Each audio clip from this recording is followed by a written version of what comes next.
Hello everyone.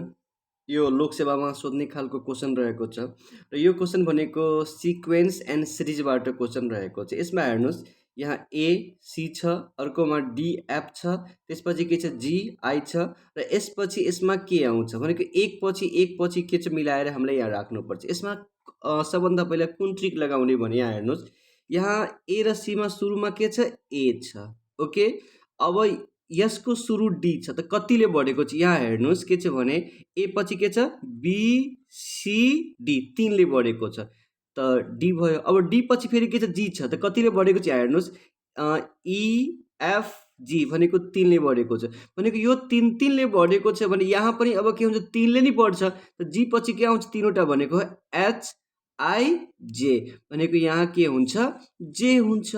अब यो अप्सनमा जे कहाँ मिल्छ हेर्नुहोस्, यसमा एच जे छ हुँदैन, यसमा जेएल छ अप्सन हुन्छ, यसमा के छ केएम हुँदैन, यसमा एम छ सुरुमा हुँदैन, भनेको अप्सन के हुन्छ भने हाम्रो जे र एलएसमा हुन्छ। यसमा अर्को ट्रिक यो पनि रहेको छ, यहाँ हेर्नु जस्तै के छ यहाँ सी छ, यो पहिलो बलामा के छ लास्टमा सी छ र यसको दोस्रो बलामा के छ भने लास्टमा के छ सुरुमा के छ डी रहेको छ, सी पछि के रहेको छ डी रहेको छ। अब यसमा हेर्नुहोस्, यसको लास्टमा के छ एफ छ र यसको सुरुमा के छ जी छ, भनेको एफ एकले बढ्छ भने जी आउँछ।